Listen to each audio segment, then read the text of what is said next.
শুনলাম যে থানায় পিটাতে পিটাতে তারা পায়খানা করে ফেলেছে, এখন আছে জেলে। কি হবে আল্লাহ জানে। এই জন্য সেই সমস্ত অফিসার গুলোর কারণে এই 15.5 বছর এই জালেম টিকে ছিল, তাদেরকেও যেন এই জাতি ক্ষমা না করে। আমি যাদেরকে পেয়েছি জীবনও ক্ষমা করবো না। আমার মামলার আয়ু এই কাজী মিজান, ট্যাকের হাটে বাড়ি, মাদারীপুরে।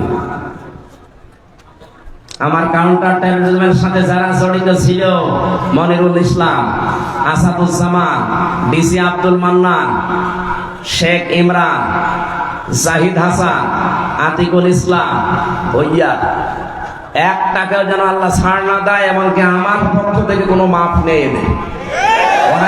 আমিন। ربنا ظلمنا أنفسنا وإن لم تغفر لنا وترحمنا لنكونن من الخاسرين। এ বিশাল আসমানের মালিক, বিস্তীর্ণ জমিনের মালিক, এ বিশাল সৃষ্টির তুলনায় আমাদের এই হাত দুইটা বড় ছোট্ট। তোমার মুখের পবিত্র বাণী কোরআনে কারীম শোনার জন্য আল্লাহ তাআলা এই প্রতিকূল পরিবেশে বাড়ি ঘর ছেড়ে দিয়ে খোলা ময়দানে আমরা দাঁড়িয়ে বসে আছি। মেহেরবানি করে এটা নাজাতের ওসিলা বানিয়ে দাও। এ মাহফিলের আয়োজন যারা করেছে, কষ্ট করে যারা এসেছে, কিয়ামতে যখন বিচার হবে এটা আমাদের নাজাতের মাধ্যম বানিয়ে দিও আল্লাহ। या रब करम तू अगर करे ओ बात सुबह को जो दिल पर असर करे। रब्बना तक़ब्बल मिन्ना इन्नका अंतस समीउल अलीम व तुब अलैना इन्नका अंतात तव्वाबुर रहीम। سبحان ربك رب العزة عما يصفون وسلام على المرسلين والحمد لله رب العالمين। যে অবস্থায় আছেন আসলে কষ্ট। জ্বরের পর থেকে বৃষ্টি হচ্ছে, অনেকে হয়তো কাদার ভেতরে দাঁড়িয়ে আছেন, বসে আছেন। ধৈর্য ধরেন, সবর করেন। আজকের ইবাদতটা ডবল ইবাদতের সওয়াবে পরিণত হবে ইনশাআল্লাহ। এতক্ষণ যিনি আলোচনা রাখলেন ঝিনাইদহ থেকে আগত না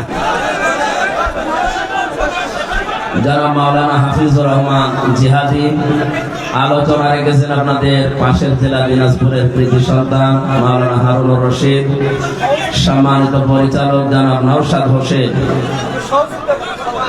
এই মাহফিলে আগত বরেণ্য সদস্যবৃন্দ, মঞ্চে বসা সম্মানিত ব্যক্তিবর্গ, সামনে বসা মুসলমান ভাইরা, পর্দার আড়ালের সম্মানিতা মা এবং বোনেরা, প্রশাসনের ভাইরা,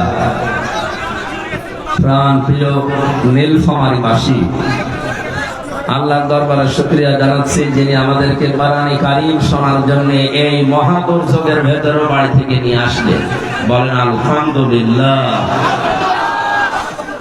কোরআন শুনতে আসলে কিছু নিয়ম নীতি মানা লাগে। ফাসতামিউ লাহু ওয়া আনসিতু। কষ্ট হচ্ছে আমরা দেখতে পাচ্ছি ভাই, চুপ থাকা লাগবে এবং শোনা লাগবে, এটা আল্লাহর নির্দেশ। এই কি কথা বলেন, কি করবে কি দাঁড়িয়ে না থেকে? ওখানে তো কাদা, দাঁড়িয়ে থাক, আপনি দেখা লাগবে না ভাই, ওইভাবে থাকেন। মাপ চাচ্ছি, ওইভাবে থাকেন। মাহফিল তো আমি রাত 9:30টায় বন্ধ করে দিয়েছিলাম, বললাম আজকে থাক, অন্তত কালকে সকাল 10টায় দিয়ে। আপনারা চলে এসেছেন, এই কারণে আসলে এরা আর বন্ধ করেনি। একটু চুপ থাকেন, যেভাবে আছেন ওইভাবে থাকেন। এরপরে যদি কেউ কথা বলে, এই একটু মারামারি করে নেন, একটু মারামারি করেন, ওই যে পুলিশ আছে ধরিয়ে দেবে। আমি এর আগে এপ্রিল মাসের 29 তারিখে এসে এই পুলিশ ভাইদের ভয়ে পালিয়েছিলাম। ভোটটা খেট দিয়ে কি অবস্থা ছিল বলেন তো এই সময়। যে লোকটা এই কাজের সাথে জড়িত ছিল সে কি তানভীর নাকি জানো, সে লোকটা এখন জেলখানায় আছে। তার নাকি বাম কান ছাত্ররা নষ্ট করে দিয়েছে। সুবহানাল্লাহ বলছি, কারণ এই লোকটার কারণে আমি ওই দিন হাজারো মানুষকে কোরআন শোনাতে পারিনি। আমার বাবার কথা শোনার জন্য এসেছিলাম, কোরআনের কথা শোনানোর জন্য আয়োজন ছিল, কিন্তু উনি কি কার ইশারায় কি করেছিলেন জানি না। যাদের ইশারায় করুক আমরা সব টের পেয়েছি। যাদের ইশারায় করেছিল সেই লোক এখন লাল দাঁড়ানি আছে, নাম রেখেছিল তো ভালো, আসাদুজ্জামান নূর। এর নামটা পুরো পাল্টিয়ে দেওয়া দরকার। ওসি সাহেবের দোষ ওই দিন ছিল না, আমি পরে খোঁজ নিয়েছি। ওনাকে দিয়ে এটা করাতে বাধ্য করেছিল যে লোক, আমি তো নাম নিলামই তার। কোন মানুষ যখন পাপ করতে করতে একেবারে সর্বশেষ চূড়ায় পৌঁছিয়ে যায়, তাকে আল্লাহর হেদায়েত দেয় না। কথা বোঝেন? সারাটা জীবন জেনা ব্যভিচারে কাটিয়েছে। এই যে সিনেমা করা, নভেল নাটক করা, একটু ভালো কাজ। সব সময় জেনার ভেতরে থাকা লাগে, পরনারীর দিকে আপনি সব সময় তাকিয়ে আছেন, তার হাত ধরছেন, আরো বাকিটা নাই নাই বললাম। এই সমস্ত কাজে সারা জীবন যে কাটিয়েছে, তারে আল্লাহ কোনোদিন ভালো বানায়? তারে তো হেদায়েত দেওয়ার আর কথা না। এই জন্য আল্লাহ তারে আর হেদায়েত দেবে না বলে আমরা মনে করি, কারণ আল্লাহু লা ইয়াহদিল কওমাজ জালিমিন। আল্লাহ জালেমদেরকে এখন পথ দেখাচ্ছেন না, ভবিষ্যতেও তিনি দেখাবেন না। যেহেতু বড় বড় জালেম যারা সবই পালিয়েছে, মাঝারি জালেম আর ছোট জালেম যারা ছিল, এরা এখন সব তওবা করে ফিরে আসতেছে। আজকেও দেখলাম এক জেলাতে প্রায় 250-র উপরে তাওবা করে কালেমা পড়ে মুসলমান হচ্ছে। মনে হচ্ছে যে ওরা এতদিন অন্য ধর্মে ছিল। আমার বংশের, আমি তো কুষ্টিয়ায় বাড়ি, আমার বংশের প্রায় 100 জনের 98 জন এই জালেমদের দোষক ছিল। আমি যে 3টা বছর জেলে ছিলাম, কোনোদিন তারা জিজ্ঞাসা করে নাই আমার বাবার এই যে ছেলেটা জেলে আছে না কোথায় আছে। ওরা না কারো টিপ্পনি কাটতো যে ঠিকই হয়েছে। অথচ 5 তারিখে আগস্টের বিকাল 5টা বাজার পরে দেখি সব কল দিচ্ছে, ভাতিজা কোথায়? কুষ্টিয়া। আমরা সব মুসলমান হব। মুসলমান হব মানে আমরা সব এখন জামাতে ইসলামী করি। হ্যাঁ, আপনি এই 4.5 ঘন্টার ভেতরে পাল্টিয়ে গেছেন। যেভাবে অন্তত শুরু হয়ে গেছে সারা দেশে। গত 10 দিনের জরিপ পেয়েছি, আল জাজিরার একটা জরিপ এসেছে বাংলাদেশ সম্পর্কে। এদেশে এখনো 100 জনের 14 জন মানুষ, এই যে 850 বছর আগে পালিয়েছিল লক্ষণ সেন, তার বোন পালিয়েছে 850 বছর পর। এই মহিলাকে এখনো পর্যন্ত 100 জনের 14 জন নাকি সাপোর্ট করছে এই দেশে। কারা আছে আমরা জানি। দালালি যা করেছেন বন্ধ করবেন আশা করছি। জনগণের সামনে পড়লে কিন্তু আর মাথা থাকবে না কল্লার উপর। দ্বিতীয় রিপোর্ট এসেছে 100 জনের 28 জন। এই মানুষগুলো এখন খাওয়ার জন্য চেষ্টায় আছে, এটা বন্ধ করা দরকার। বৈষম্য বিরোধী ছাত্র আন্দোলনে যারা জীবন দিয়েছে ভাই বোনেরা, এরা আপনাকে খাওয়ার জন্য দেয়নি। 152 জন সমন্বয়ক ছিলেন কেন্দ্রে, যারা সারা দেশে, তার 108 জন বাংলাদেশ ইসলামী ছাত্র শিবিরের পরীক্ষিত নেতা কর্মী। স্বাধীনতা যারা এনে দিল, তারা যেভাবে চালাবে এই দেশ সেইভাবে চলবে।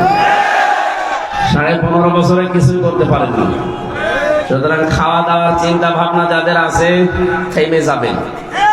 বারবার উনি উপর থেকে কিন্তু ভিডিও বার্তা পাঠাচ্ছে যে বন্ধ করেন, বন্ধ করেন, বন্ধ করেন। আর কথা বলবে সে? সুতরাং তার নাম নিয়ে, তার দলের নাম নিয়ে এখন যারা খাওয়ার ধান্দায় নেমেছেন, আপনি যদি না থামেন, আজকে কুষ্টিয়াতে 2 গ্রুপের মারামারি হয়ে কয়েকজন হাসপাতালে বেড়ে কাতরাচ্ছে। এই করার জন্য দেশটা স্বাধীন করে দিয়ে গেল। কি শুরু করেছেন আপনি? আপনি অত্যাচারিত হয়েছিলেন, জুলুমের শিকার হয়েছেন, আমরা জানি। আপনার চাইতে কি আর অত্যাচারিত মানুষ দেশে নেই? সবচাইতে বেশি অত্যাচার যারা সহ্য করেছে এই 15.5 বছর, কই তারা তো কারো দোকানপাট লুট করে না, কারো বাড়িতে আঘাত করে না, তারা মন্দির পাহারা দিচ্ছে। সারা দেশে আন্দাজে উল্টা পাল্টা ছড়িয়ে সারা 15 বছরে এদের নামে যা ফতোয়াবাজি করেছে, পুরাটা আল্লাহ উল্টিয়ে দিয়েছে। এতদিন এদের নাম দিত মানুষ জঙ্গি, অথচ বাস্তবতা এখন দেখছি এরাই জনগণের সঙ্গী। এই জন্য 100 জনের 58 জন মানুষ এখন ইসলাম চাচ্ছে এই দেশের রাষ্ট্রে। রাষ্ট্রীয় ব্যবস্থায় যদি ইসলাম যায়, সবার কপাল খুলে যাবে।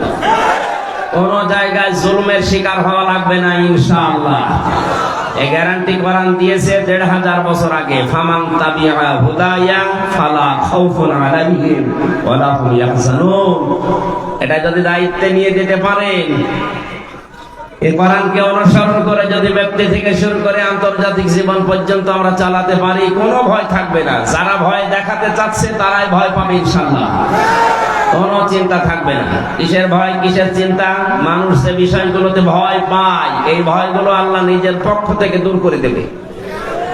যেগুলো নিয়ে চিন্তা করে, আল্লাহ নিজে ওই চিন্তাগুলো থেকে দূর করে তাকে নিরাপত্তা দেবে। ফালিয়াবুদু রাব্ব হাযাল বাইত আল্লাযী আত'আমাহুম মিন জু' ওয়া আমানাহুম মিন খাউফ। আমরা আমাদের রবের ইবাদত যদি মন মতো আরম্ভ করে দেই, যে সমস্ত ভয় আছে, প্রধান ভয়, চিন্তা আছে, রাস্তায় বের হলে না জানি আবার খুন হয়ে যায় কিনা। চাচা এরশাদ বলেছিল না, ঘরে থাকলে খুন, বাইরে গেলে গুম। সে অবস্থা থাকবে না ইনশাআল্লাহ। আমরা শুধু এখন দেখতে চাই 100 জনের 58 জন যেহেতু চাচ্ছে দেশে ইসলাম আসুক, তাও 1 মাস এই 17-18 দিনের ব্যবধানে, বাকি কিছুদিন যেতে দেন। এদেশের 100 জনের 100 জন মানুষ চাইবে যে ইসলাম ছাড়া অন্য কিছু চলবে না ইনশাআল্লাহ। বাস্তবতা যারা আছে এখন দায়িত্বে, তাদের একটু সময় দেন, যৌক্তিক এবং সম্মানজনক সময় তাদেরকে দেন, তারা যেন একটু গুছিয়ে নিতে পারে। আজকে ডক্টর ইউনূসের বক্তব্য দেখেছেন আপনারা, উনি বলছেন আমি কথা বলি কম, কাজ করি বেশি, আমার একটু সময় দেন, আমি গুছিয়ে নেই। সংস্কার আরম্ভ করেছি, আমি শেষ করে ছাড়বো ইনশাআল্লাহ। আমরাও এর সাথে সর মেলাই। 1628টা চেয়ার ছিল এই দেশে, তার ভেতরে আপনাদের ওসি তানভীরও ছিল। এই 1628টা চেয়ারে যারা ছিল তাদের প্রত্যেককেই যেন সংস্কার করা হয়, ওখান থেকে সব নামিয়ে দেন। নতুন যারা এই 15.5 বছরের বৈষম্যের শিকার ছিল তাদেরকে এই জায়গায় এনে রিপ্লেস করে। এক কথা বলেন না কেন? এটা যতদিন না হবে, যেগুলো ছিল সবগুলো সালেমদের দোষ। শুধু নীলফামারী না, সারা দেশের অবস্থা একই। 100 জনের 65 জন প্রায় এই 1 মাস 17-18 দিনে পরিবর্তন হয়ে গেছে অলরেডি। সে যেভাবেই হোক, বাকি আর 35 জনের মতো আছে। এগুলো আমরা চাই খুব তাড়াতাড়ি উনি আমেরিকা থেকে ঘুরে আসলে যেন এগুলো পুরাটা পাল্টিয়ে দেয়। তার জন্য সেই কয়দিন সময় লাগে, সেই কয় মাস সময় লাগে, আমরা দিতে রাজি আছি। সমন্বয়ক যারা 152 জন, তারা এটাই চাচ্ছে। এক কথা বলেন না কেন? আর আপনি আমি থালা হাতে নেওয়ার জন্য তাড়াতাড়ি করছেন, মানে কি করবেন? থালা নিয়ে সংস্কার না করে আবার যদি নির্বাচন দেওয়া হয়, ও দিনের ভোট আবার রাতে হবে। এক লোক বিয়ে করে বাসর রাতে রেখে গেছে বউ, দাদি শাশুড়ি এসে বলছে, নাতির বউ আমি কিন্তু তোমার কাছে পুঁতি চাই। ঠিক আছে দাদি শাশুড়ি, আমি আপনার সময় চাই, একটু সময় দেন আমারে। উনি বের হওয়ার পরে শাশুড়ি এসে বলছে, কি গো বৌমা, কি করবা জানি না, আমার কিন্তু নাতি চাই। বউ বলছে, শাশুড়ি দোয়া করেন, আর একটু সময় দেন আমাদের। ননদ আর দেবর এসে বলছে, ভাত ভাবি কি করবা জানি না, আমাদের ভাতি চাই। কি চাই? স্বামী এসে বলছে, ওই কি করো, আমার বেবি চাই। বউ মাথা তুলে বলছে, তোমরা কি সব পাগলের বংশ? আমি কেবল এসে বসলাম, এখনো কিছু হয়নি। এরপরে 10 মাস 10 দিন সময় তো দিবা। কেউ এসে বলো আমার ভাতিজা চাই, কেউ নাতি চাই, কেউ পতি চাই, এখন তুমি বলছো আমার বেবি চাই। আমার তো সময় দেয়নি না, কেবল এসে বসলাম, এখনো কিছু হয়নি। আমি কি ওইগুলো সব ডাউনলোড করে নিয়ে আসবো? সময় দেবেন না? কেবল 15.5 বছরের জঞ্জাল দূর করায় 15.5 দিনে সম্ভব? সময় দেওয়া লাগবে না? তাই বলে আমরা বেশি সময় দিতে চাই না, যৌক্তিক একটা সময় দিতে চাই, সম্মানজনক সময়। তারা যেন এই লেভেল করে আমাদের হাতে দিয়ে ওনারা যেন বিদায় নেয়, নাকি? ইনশাআল্লাহ তাই হচ্ছে এবং হবে বলে আমরা আশা করছি। যে মানুষগুলোর এখন এই 1 মাস 12-13 দিন 17 দিন পরে যাদের চুলকানি উঠছে, এই কিছু রাম আর বামরা, তারা ডাক দিয়ে বলছে, না এগুলোর পেছনে সব শিবিরের কাজ। হ্যাঁ, শিবিরেরই কাজ এটা। কারণ যুদ্ধ ক্ষেত্রে কৌশল অবলম্বন করা এটা নবীর সুন্নাত। এক কথা বলেন না কেন? বিশ্বনবী যেদিন মক্কা বিজয় করবেন ওই দিন তিনি কাবা শরীফ থেকে অদূরে একটা জায়গায় তাঁবু টাঙিয়েছিলেন। 10,000 সাহাবী তার সাথে, সবার হাতে তরবারি ছিল। নবীজি বললেন, না, এখানে কৌশল করা লাগবে, তোমরা এই রাতের বেলা এখানে তাঁবু টাঙাও, এই জায়গাতে তোমরা 3টা কাজ বেশি করবা, আর পরবর্তীতে তোমরা 3টা কাজ করবাই না। 1 নম্বরে কাজ করবা যেটা বেশি, পায়খানা বা টয়লেট এটা বানাবা একেবারেই কম, কয়েকটা। যেটা রান্না করে চুলা বলে, রান্নাঘর বলে, এটা বানাবা মন মতো। 10,000 মানুষ এক একজন 5টা করে 10টা করে বানাবো। আর আমার শত্রু আবু সুফিয়ান, এর বাড়িতে যদি কেউ আশ্রয় নেয় দেখো, তাহলে তাকে কিচ্ছু বলবা না। 1,500 বছর আগের এই ঘটনা ইতিহাসে পড়ার পর আমার মনে হয় এই 1,500 বছর পর 2024 সালে এদেশে যাকে দেখলে আল্লাহর কথা মনে হয় সেই লোকটা বাস্তবে দেখিয়েছে। এই কথা বলছেন, আপনি তাকান, মিলে যাবে একেবারে খাপের খাপ। উনি অবলম্বন করেছিলেন কৌশল। ঢাকা বিশ্ববিদ্যালয়ের শিবিরের সভাপতি এই কয়েকদিন আগ পর্যন্ত কেউ জানতোই না সে ফেরাউনের কোলে মোসা যেমন লালন পালন হয়েছে, আমার মনে হয় ওইভাবে উনি কাজ করছে। তারে তো এদেশের প্রতিটি জনগণের অন্তত সংবর্ধনা দেওয়ার দরকার ছিল এই কৌশল অবলম্বন করার কারণে। আর না, অনেক মুনাফিক, অনেক জালেম এখন উল্টাপাল্টা ফতোয়া দিচ্ছে। হ্যাঁ, কেন? এতদিন তার পরিচয় গোপন ছিল, এতদিন মাথায় তুলে আপনি নাচিয়েছেন, এখন পরিচয়টা দেওয়ার পরে আপনার কি সমস্যা? কি আমি চাই এদেশে ছাত্র দল যেমন প্রতিষ্ঠিত হোক, আমি চাই এদেশে চরমনার আন্দোলনের যারা ছাত্র আছে, ইসলামী শাসনতন্ত্র আন্দোলনের ছাত্র যারা, তারা প্রতিষ্ঠিত হোক। আমি ওইভাবে, আমার মন উদার, এজন্য চাই ইসলামী ছাত্র শিবির এদেশে ওইভাবে প্রতিষ্ঠিত হোক। আমার তো ছেলে নেই, আমার মেয়ে আছে। আমি চাই আমার মেয়েদেরকে মানুষের মতো মানুষ করার জন্য একটা সংগঠনের দেশে আমার মন মতো আছে। আমি ধাঁচে ধাঁচে পরীক্ষিত, সেটা ইসলামী ছাত্রী সংস্থা। আমি আপনাকে গ্যারান্টি দিচ্ছি, যদি শেষ বয়সে বৃদ্ধাশ্রমে যেতে না চান, যদি নিজের ছেলে নিজের মেয়েকে নেশাগ্রস্ত অবস্থায় দেখতে না চান, ইসলামী ছাত্রী সংস্থা, ইসলামী ছাত্র শিবিরে নির্দ্বিধায় দিয়ে দেন, আমি গ্যারান্টি দিচ্ছি এই 2টা কাজ জীবনে পাবেন না। একমাত্র ছাত্র সংস্থা বাংলাদেশে একটাই, অন্যগুলো আছে ইসলামী যারা আছে, কিন্তু এটা আমি পরীক্ষিত, এদের ভেতরে কোনো নেশাখোর নেই। আপনি আল্লাহর ওলি দেখার জন্য সেই বরিশাল চলে যান, আল্লাহর ওলি দেখার জন্য চলে যাচ্ছেন সেই চট্টগ্রামে, সিলেটে। কিসের আল্লাহর ওলি?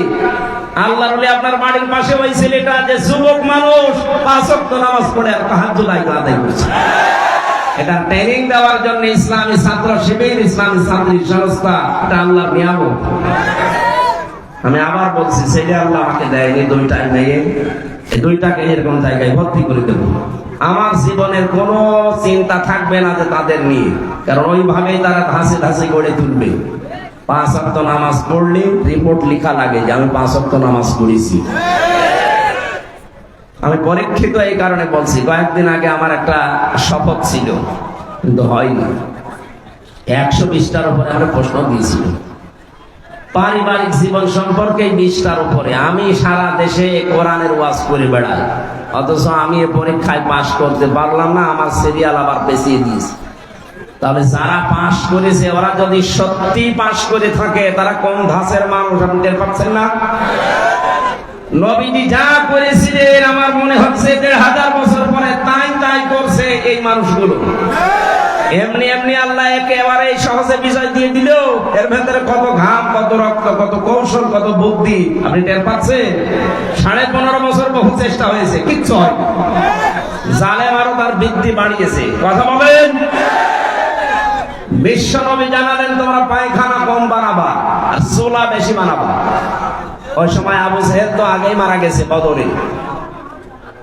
মক্কা বিজয়ের সময় বেঁচে ছিল, কাফেরদের যে নেতৃত্বে ছিল এই লোকটার নাম আবু সুফিয়ান। খুব কৌশল বস্তু। রাতের বেলা গোয়েন্দাদেরকে 4 জনকে পাঠিয়েছে, যা তো দেখ মুহাম্মদ এসেছে নাকি মক্কা বিজয় করার জন্য, লোকজন কেমন আছে এটা একটু দেখে আয়। ওরা রাতের বেলা একটু হাফসা হাফসা দেখেন, পাহাড়ের পাদদেশ থেকে তাকিয়ে দেখছে মানুষ আর কয়জন তো জানে না তাবুর ভেতরে, শুধু চুলা গুনতেছে। রান্নাঘর 1 2 3 4 মানে এক একজন মানুষ বানিয়েছে 8টা 10টা করে, 10,000 মানুষ যদি 5টা করেও বানায়, বলেন কত? এই 50,000 বলতে বলতে ওদের রাত হয়ে গেছে, রাত 12টা 1টা। একটা কাজ হইল, 5 চুলা যদি এত হয়, মানুষ কত আছে ও বলে শেষ করা যাবে না। চল নেতারে বলি। নেতারা এসে বলছে যে কি মানুষের পরিমাণ আমরা জানি না, তাবুর ভেতরে কত কি আছে, খালি চুলা গুনিছি। রান্নাঘর গণনা করতে করতে রাত প্রায় অর্ধেক হয়ে গেছে, আমরা চলে আসলাম। মানুষের হিসাব আমরা জানি না। ধমক দিয়ে বলছে পাঠালাম তোদের মানুষ গণনা করতে, তোরা চুলা গুনলি, তোদের দিয়ে হবে না। আরো নতুন 4 জনকে ভোরবেলার দিকে পাঠিয়েছি, যা এবার দেখ। নবীজি জানিয়েছিলেন পায়খানা কম বাড়াবা। আর এ রাতে যেহেতু এই কাজে সবার যাওয়া লাগে, প্রাকৃতিক প্রয়োজন, এক একটা পায়খানার সামনে দাঁড়িয়ে আছে 200 500 700 করে। ওরা গণনা করছে লাইন, 4-5 লাইন গণনার পরে চিন্তা করছে এ তো কয়েক হাজার হয়ে গেল। আর তাবুর ভেতরে যে কত আছে ও আল্লাহ জানে, দরকার নেই। যে বলছে কত মানুষ আছে গণনা করতে পারেনি, কিন্তু পায়খানার সামনে যে লাইন, 4-5 লাইন গণার পরে আমাদের আর সহ্য হয়নি, চলে এসেছি। গণনা করতে পাঠালাম কি, আর তোরা গুনবি কি? তোদের দিয়ে হবে না, আমি নিজে একা যাবো। সকালবেলা গেছি, রোদ পড়ছে যখন, চিকচিক করে তরবারির উপরে 10,000 মানুষ দাঁড়িয়ে আছে সকালবেলা। হযরতে আব্বাস রাদিয়াল্লাহু তাআলা আসছিলেন এই দৃশ্য দেখার জন্য। পাহাড়ের পাদদেশে দাঁড়িয়ে আবু সুফিয়ান তাকে এই দৃশ্য দেখে হযরত আব্বাসকে দেখতে পেলেন। বললেন, আব্বাস, মনে হচ্ছে তোমার ভাই ছেলে ভাতিজা আজ বিশাল বাদশা হয়ে গেছে। তার মশান কি 10,000 তরবারি নিয়ে একা একা গিয়েছিল, অথচ আজকে এসেছে 10,000 মানুষ নিয়ে। হযরত আব্বাস ওই দিন বলেছিলেন, আবু সুফিয়ান তোমার চোখ তোমাকে ধোঁকা দিচ্ছে, ভালো করে চোখ মলম করে আবার একটু তাকিয়ে দেখো। এর নাম বাদশাহী না, এর নাম নবুয়ত। নবুয়তের শান আছে, এই জন্য তুমি এখনো দাঁড়িয়ে আছো। নবুয়ত যদি না হতো তাহলে তোমার মতো কাফের এই জায়গায় কল্লা নিয়ে বডির উপরে দাঁড়িয়ে থাকতে পারতি না। আগস্টের 5-এর পরে যারা ইসলাম বোঝেন না তারা কিন্তু উল্টা পাল্টা শুরু করেছিলেন, কিন্তু সত্যি যারা ইসলাম বোঝে 152 জনের ভেতরে 108 জন যারা তাকান তো, তারাও ঠিক এইটাই কায়েম করেছে। তারা দেখিয়েছে, কিন্তু একটাকে আঘাত করে না। শেষ পর্যন্ত একটা মুসলমান হয়ে গিয়েছিল। চিন্তা করেছেন কোথায়? শত্রুদের ঘরে আশ্রয় নিলে বলেছিলেন মাফ করে দিবা। এত বড় কঠোর এবং প্রকাশ্য শত্রু ছিল আবু সুফিয়ান। আমার তো মনে হচ্ছিল 5 তারিখের পর থেকে অন্য কিছু মনে হয় আমাদের দ্বারা হবে, কারণ আমার নিজেরও রাগ ছিল। 3টা বছর বিনা কারণে ওরা কষ্ট দিয়েছে আমারে। জেলখানা এমনি দিয়ে দিতেন, 3 বছর না 10 বছর রেখে দিতেন। তা আমার যে মামলায় তো মানে বাড়িতেও রাখা যায় না, জান্নাতে রাখা দরকার। আর আমার ওরা ফাঁসির কন্ডেম সেলের ভেতরে 24 ঘন্টা তালা লাগিয়ে আবার সিসি ক্যামেরা দিয়ে রাখত, যে আমার সাথে কেউ যেন কথা না বলে। মাওলানা মামুনুল হক আর আমার এত কষ্ট দিয়েছে, রিমান্ডে তো দিয়েছে মাটির নিচে নিয়ে, জেলখানার ভেতরে। আর অধিকাংশ পড়তো আমাদের মালায়ন হিন্দু, দেবদাস, সুব্রত বালা, দেবদুলাল, আশিক কুমার, এর নামগুলো মুখস্থ হয়ে গেছে। 3 বছর এরাই ছিল আমার সামনে। মুসলমান দিত না, মনে করতো মুসলমান দিলে যদি ওর উপর একটু দয়া দেখায়, খাবার দাবারের যে অবস্থা মনে হতো কে যেন খাবারটা মাখিয়ে এরপরে দিয়েছে। অথচ উনি নিজেও আমার সাথে 4 দিন ছিলেন। ডাক্তার শফিকুর রহমান এই লোকটা ঘোষণাই দিয়ে দিলেন যে আমরা আমার নিজের পক্ষ থেকে যা অত্যাচারিত হয়েছি, আমার দলের পক্ষ থেকে সব আল্লাহর জন্য মাফ করে দিলাম। মনে হচ্ছে 1500 বছর আগে নবীজি নিজে মক্কায় দাঁড়িয়ে যেটা বলেছিলেন, লা তাসরিবা আলাইকুমুল ইয়াউম ইয়াগফিরুল্লাহু লাকুম, ঠিক সেই কথাটাই উনি বললেন। কোনো অভিযোগ নেই কারো উপরে, সব মাফ করে দিলাম। এই দৃশ্য দেখেই তো 15 থেকে 58 ভাগ এই কয়েকদিনের ভেতরে মানুষ সব ইসলামের দিকে আসতেছে, শুধু একটা দৃশ্যের কারণে। মানুষ লটপাট নিয়ে ব্যস্ত, মারামারি নিয়ে ব্যস্ত, আর উনি এই বুড়ো বয়সে 60, 62, 65 বছর বয়স, না অথচ এই বয়সে সে ফেনীতে গিয়ে হাঁটু পানির ভেতরে, গলা পানির ভেতরে মানুষের খোঁজ নিচ্ছি। কই দেশে আর মানুষ নেই?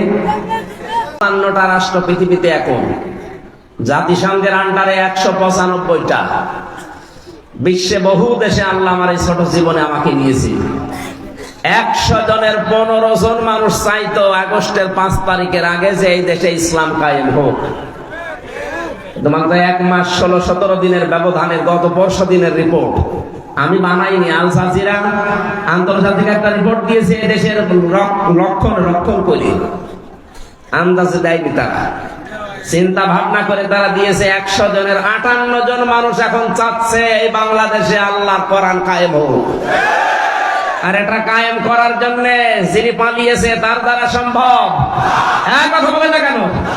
সম্ভব যাদের জন্য, যাদের দ্বারা আপনি টের পাচ্ছেন না, যাদের দেখলে আল্লাহর কথা মনে হয়। এই লোকটার অ্যাক্টিভিটিস, এই লোকটার ইখলাস, এই লোকটার তাওয়াক্কুল, তার ইবাদত আমি নিজে দেখেছি। আমি এই বয়সে, আমার ৩৩ বছর বয়স, ১-১.৫ পারা দাঁড়িয়ে পড়তে গেলে আমার পায়ে ব্যথা হয়। আর উনি এক একটা সেজদায় ৪৫ মিনিট ১ ঘন্টা সেজদায় পড়ে আছে। আমার বাবার চাইতেও বয়স বেশি, আমার বাবার ৫২, ওনার ৬২-র উপরে।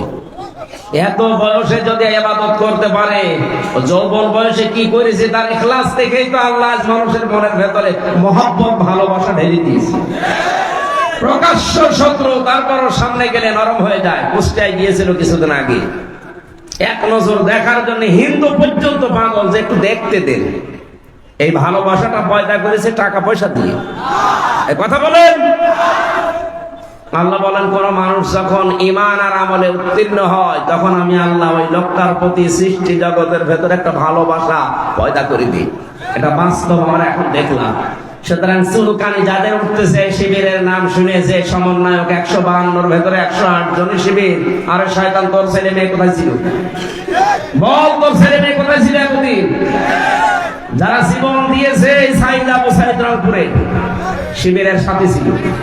এক কথা বলে না কেন? পুলিশের গাড়ি থেকে যাকে আহত অবস্থায় উপর থেকে টান দিয়ে ফেলে দিয়েছিল আমি শিবিরের সদস্য ছিল। টের পাচ্ছেন কথা থেকে কি হয়েছে? তাহলে আন্দাজে লাফাচ্ছেন। এখন আপনি কি করেছেন ১৫.৫ বছর? কিচ্ছু অবদান আপনার নেই। সুতরাং এই নাস্তিক যাই কয়টা রাম আর মামরা যখন লাফাচ্ছে, আমার মনে হয় এদেরকে ওই ফরিদউদ্দিন মাসুদ, রুহুল আমিনের মতো অবাঞ্ছিত ঘোষণা করা দরকার দেশের জন্য। এগুলো ক্যান্সারে দেশের। এই জালেমের এত বড় বেশি ক্ষমতা ছিল না, খালি আলেম নামে কিছু জালেম তাকে পরামর্শ দিত, তার ভেতরে এই ফরিদউদ্দিন মাসুদ লাগবে। এই লোকটা যদি কোরআনের পাখির ফাঁসি চাইতে পারে, আমরাও উল্টা করে তার ফাঁসি এখন চাই। কথা বলেন। আমরা অবিলম্বে তার বিচার চাই। শাহবাগের মতো জায়গায় যে নাস্তিকদের পক্ষ নিতে পারে কোন আলেম, এদেশের সব ঘরানার আলেম এখন তাকে মন থেকে ঘৃণা করে। আমরা কাউকে ভালোবাসলে আল্লাহর জন্য বাসি, কাউকে ঘৃণা করলে আল্লাহর জন্য করি। নাস্তিকদের কাজ যেটা, সেটা যে বলছে জীবনের সবচাইতে বড় সাওয়াবের কাজ করলাম। আছে কত বড় শয়তান! ওর নামে অনেক পীর এখন সাফাই গাছে আমাদের তালুই হয়। কিসের তালুই আপনার?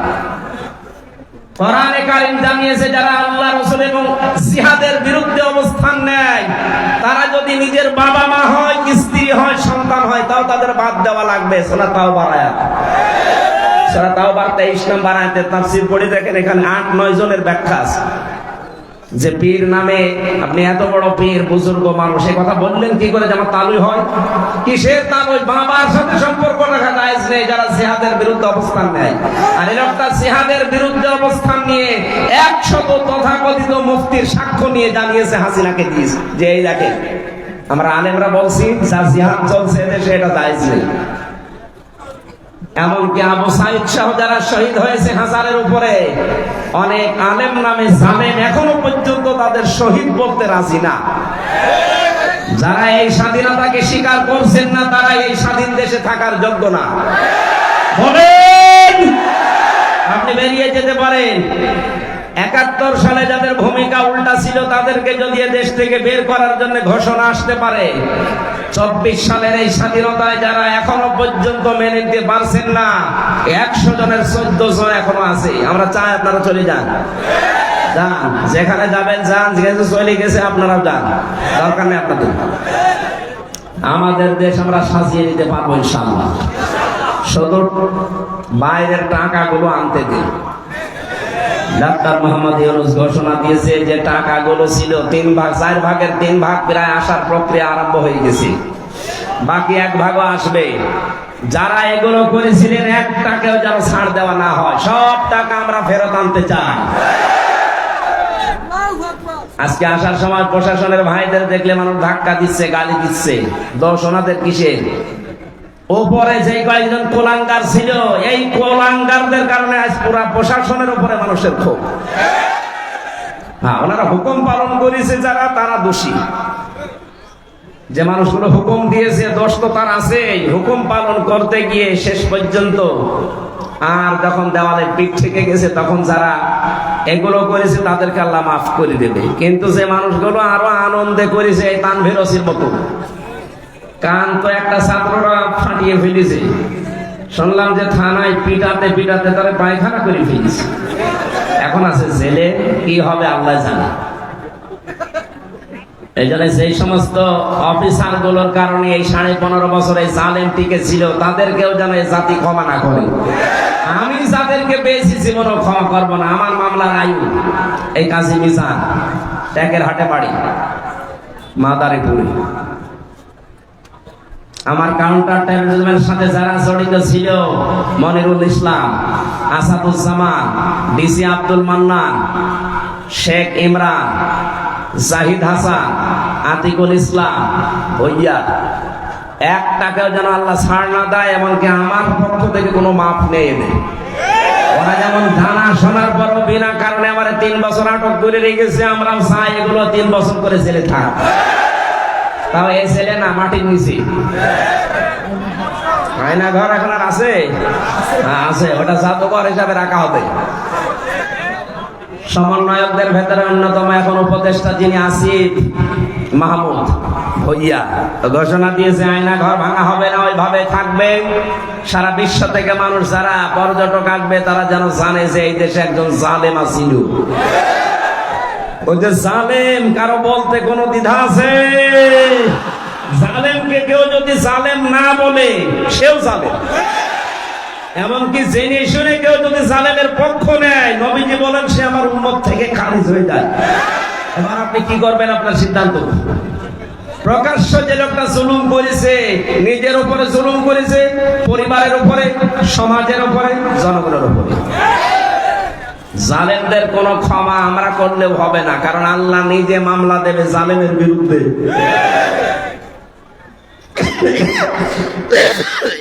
কথাটা খুব ভয়ঙ্কর কথা, আল্লাহ নিজে মামলা দেবে। আপনি ঠিক পাচ্ছেন? আমার তো আয়াত পড়ার পরে সূরা শূরার 42 নম্বর আয়াত, এই আয়াত পড়ার পরে আমার শরীর শিউরে ওঠে যে এদেশের 1628টা চেয়ারে যারা ছিল সবগুলো জালেম। একটাকেও আমি ভালো পাইনি। আমি বহু জায়গায় গেছি, প্রত্যেকটাই জালেম ছিল। আরে প্রত্যেকটাই আল্লাহর মামলার আসামি। বলেন কেন? সূরা আলে ইমরানের 168 নম্বর আয়াতে আছে, 78 নম্বর আয়াত, ওয়ালা ইয়াহসাবান্নাল্লাযীনা কাফারু আন্নামা নুমলি লাহুম খায়রুল লিআনফুসিহিম ইন্নামা নুমলি লাহুম লিয়াজদাদু ইসমা ওয়া লাহুম আযাবুম মুহিন। আল্লাহ পাক বলেন, হে নবী, কাফেররা ধারণা করে, মনে করে, এই চিন্তা ভাবনা করে যে ক্ষমতা আল্লাহ তাদেরকে দিয়েছে, ক্ষমতায় বসিয়ে রেখেছে মনে হয় ভালোবেসে। অথচ না, তাদের এই ক্ষমতা দিয়ে যে জুলুম অত্যাচার গুলো হয়, আমার আল্লাহ বলেন আমি তাদের পাপ পরিপূর্ণ হয়ে যাক এইটা চাই, আর হয়েছেও তা। 15.5 বছরে পাপ একেবারে খাপের খাপ মিলে গেছে, আর জায়গা নেই। তখন আল্লাহ পাক বলেন লাহুম আযাবুম মুহিন, আমার শাস্তি তখন ভয়ঙ্কর অবস্থায়, অপমানিত অবস্থায় তাদেরকে পাকড়াও করেছে। 850 বছর আগে পালিয়েছিল লক্ষণ সেন, এত বছরের ভেতরে পৃথিবীতে কেউ পালায়নি, এইটা বাদ দিয়ে। কথা বলেন না কেন? এই জন্য বাস্তবতা এইটা। আল্লাহ পাক দেখেছেন যে পাপ আর জায়গানে পূর্ণ হওয়ার পরিপূর্ণ হয়ে গেছে, তখন আল্লাহ ধরেছে একেবারে ধরার মতো। যারেই ধরে তারই এত অপমান করে, পৃথিবীতে এত অপমান কেউ হয়নি। আপনারা বলেন ওরা যারা ফাঁসি দিয়েছে, হ্যাঁ ফাঁসি যারা দিয়েছে, যে মানুষগুলো ফাঁসি হয়েছে প্রত্যেকেই বীরের মতো জীবন দিয়ে গেছে। আমাকে যে কারারক্ষী পাহারা দিত তার ভেতরে একজন আমি মুসলমান পেয়েছিলাম, কুতুবউদ্দিন, রাজবাড়িতে বাড়ি। বের হওয়ার কিছুদিন আগে আমার বলছে, হামজা ভাই আমি ওই সময় পাহারায় ছিলাম শহীদ মীর কাশেম আলীর। ওনাকে যেদিন ফাঁসি দেওয়া হবে সকাল রাত 10টা 1 মিনিটে, সন্ধ্যার সময় আমার ডিউটি শুরু হওয়ার পরে বললাম, স্যার আপনারা 3 ঘন্টা পরে ফাঁসি, আপনি প্রস্তুতি নেন। উনি আমার বলছে, কারারক্ষী ভাই 3 ঘন্টা তো অনেক সময়, আপনি তো 2 ঘন্টা ঘুমালাম, আপনি আমার ডাক দিয়ে 1 ঘন্টা আগে। আপনি আল্লাহর ওলি খুঁজে পান না? মাওলানা মামুনুল হক জেলখানায় আমার পাশের রুমে 3টা বছর মাঝে মাঝে এই কথা আমাকে জানাতো, হামজা ভাই এতদিন পর্যন্ত উল্টা পাল্টা ধারণা আমিও করেছি, এখন বাস্তবতা এসে দেখছি এদেশের সবচাইতে আল্লাহওয়ালা এবং ইমানদার মানুষ যাদের ফাঁসি দেওয়া হয়েছে জামাতের, তাদের যে ইমান কোন পর্যায়ে এটা মাপার ক্ষমতা আমার নেই। আমিও মানুষ হিসাবে মাঝে মাঝে ধৈর্য হারা হয়ে যায়। কিন্তু কি শোনালো কারারক্ষী, 3 ঘন্টা পরে যার ফাঁসি সে লোকটা বলছে আমি 2 ঘন্টা ঘুমালাম, আপনি আমার ডাক দিয়ে। তার ঘুম আসে কি করে? আমরা ঘুমের বড়ি খেয়ে আমার ঘুম আসতো না, তা তো আমার কোনো চিন্তা নেই। আর তার নিজের ছেলে ব্যারিস্টার আরমান গুম হয়ে আছে 8 বছর। তার স্ত্রী ওই সময় অসুস্থ, তার দলীয় লোকগুলো সব পালিয়ে বেড়াচ্ছে, কেউ জেলখানায় ভর্তি আছে। বাংলাদেশের ভেতরে একটা ম্যাগনেট ছিল, 1000 লক্ষ মানুষের কর্মসংস্থান তৈরি করে দিয়েছে। সেই লোকটা মাত্র 3 ঘন্টা পরে ফাঁসি বলছে আমি ঘুমালাম। দেখলাম ঠিক 2 ঘন্টা পরে ডাক দিলাম, উঠলেন। গোসল করার পরে ওযু করার পরে এসে নামাজ শেষ করে আমারে বলছে এবার চলেন মানে আপনি যদি নিয়ে যেতে না পারেন তাহলে জল্লাদকে ডাক দেন, কারণ সময় আর বেশি নেই, মনে আছে শ্বশুর বাড়ি যাবে, তাড়াতাড়ি করছে। আমার ওই সময় আমাকে কারারক্ষী বলেছে, ভাই আমার তো মনে এখনো পর্যন্ত বিশ্বাস হয় না যেন ঘুমাইলো কি করে, ওনার এত চিন্তায় ঘুম আসলো কি করে। আমি বলেছিলাম কুতুব ভাই ঘুম কেন এসেছে আমি বুঝতে পেরেছি। সূরা হামিম সিজদার 30 নম্বর আয়াতে আল্লাহ 1500 বছর আগে তার ঘুমের কাহিনী জানিয়েছেন। ইন্নাল্লাযীনা ক্বালু রাব্বুনাল্লাহু সুম্মা ইসতাকামু তাতানাজ্জালু আলাইহিমুল মালাইকা। আল্লাহ পাক বলেন অবশ্যই যারা এই কথা বলতে পারে আমাদের রব আল্লাহ, আর এর উপরে যারা টিকে থাকতে পারে।